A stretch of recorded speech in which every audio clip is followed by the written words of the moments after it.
ಹೊಸ ಮನೆ ಆಗ ಸಿಕ್ಕೇ ಬಿಡುತ್ತೆ ಅಂತ ಸಾಕಷ್ಟು ಕುಟುಂಬಗಳು ಎದುರು ನೋಡ್ತಾ ಇತ್ತು. ಬಟ್ ಈಗ ಅವರ ಕನಸು ನುಚ್ಚು ನೂರಾಯ್ತಾ ಅನ್ನೋದು ಪ್ರಶ್ನೆ. ಅಧಿಕಾರಿಗಳ ಬೇಜವಾಬ್ದಾರಿತನ ಮತ್ತು ಗುತ್ತಿಗೆದಾರನ ನಿರ್ಲಕ್ಷ್ಯಕ್ಕೆ ಬಡ ಜನರು ಈ ಕ್ಷಣಕ್ಕೂ ಕಣ್ಣೀರಲ್ಲಿ ಕೈ ತೊಳೆಯುವಂತಾಗಿದೆ. ನಮಗಂತೂ ಸ್ವಂತ ಮನೆ ಸಿಗುತ್ತೆ ಅಂತ ನಂಬಿದವರಿಗೆ ಈಗ ಕೋಳಿ ಗೂಡಿನಂತಹ ಶೆಡ್ಗಳೇ ಗತಿಯಾಗಿ ಹೋಗಿದೆ. ಕೊಳಗೇರಿ ನಿವಾಸಿಗಳ ಸೂರು ಸಿಗದ ಗೋಳಿನ ಕಥೆ ಏನು, ಆ ಕುರಿತ ಒಂದು ರಿಪೋರ್ಟ್ ಇದೆ, ಬನ್ನಿ ನೋಡ್ಕೊಂಡು ಬರೋಣ.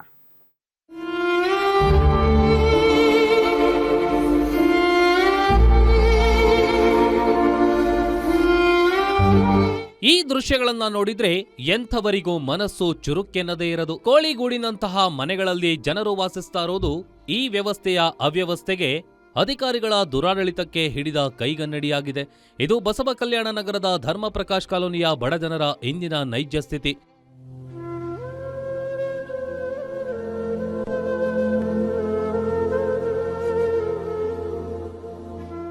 ಬೀದರ್ ಜಿಲ್ಲೆಯ ಚಿಟಗುಪ್ಪದಲ್ಲಿ ಸ್ಲಂ ಬೋರ್ಡ್ ಮನೆಗಳ ನಿರ್ಮಾಣದಲ್ಲಿ ಕೋಟ್ಯಾಂತರ ರೂಪಾಯಿ ಗೋಲ್ಮಾಲ್ ನಡೆದಿದ್ದು, ಹಣ ಪಾವತಿಸಿದ ಬಡವರು ಬೀದಿಗೆ ಬಿದ್ದಿದ್ದಾರೆ.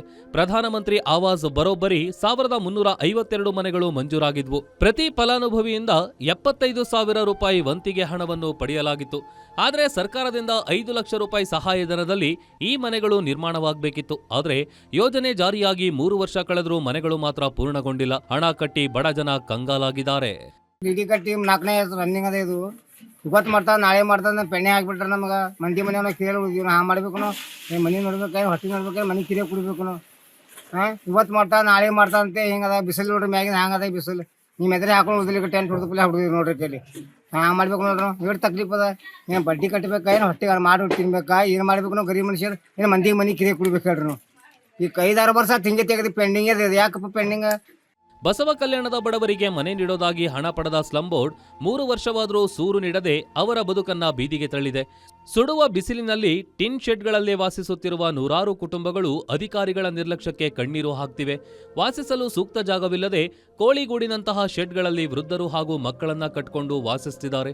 ಇನ್ನು ಕೆಲವರು ಪ್ರತಿ ತಿಂಗಳು 3,000 ರೂಪಾಯಿ ಬಾಡಿಗೆ ಕೊಟ್ಟು ಮನೆ ಮಾಡಿಕೊಂಡಿದ್ದು ಆರ್ಥಿಕವಾಗಿ ಕಂಗಾಲಾಗಿದ್ದಾರೆ.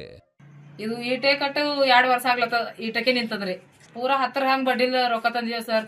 ತಿಂಗಳು ಎಟ್ಟದ್ ಬಡ್ಡಿ ತುಂಬಬೇಕು ನಾವು. ಮಾಡ್ತೀನಿ ಬರ್ದಿನ ಮಾಡ್ತೀನಿ ಬಸ್ತಾನ ನಮಗೆ ಸಿಗಲ್ರಿ. ಎಲ್ಲಿಗೆ ಈ ಮಳೆ ಹೊಂಟ್ರ ದಡ ನೀರು ಹೊಂಟವ್ರಿ, ಮಕ್ಕಳ ಮೈ ಮೇಲೆಲ್ಲ ನೀರು ಬೀಳತ್ತಾವ.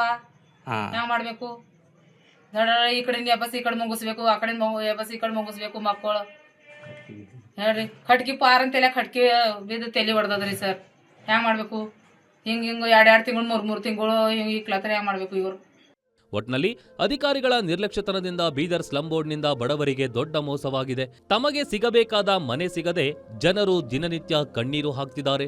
ಈ ವರದಿಯಿಂದ ಅಧಿಕಾರಿಗಳು ಎಚ್ಚೆತ್ತು ಎಲ್ಲಾ ಬಡ ಕುಟುಂಬಗಳಿಗೆ ನ್ಯಾಯ ಸಿಗಬೇಕು ಎಂಬುದೇ ನಮ್ಮ ಆಶಯ. ಶಿವಮಠಪತಿ, ಗ್ಯಾರಂಟಿ ನ್ಯೂಸ್, ಬೀದರ್.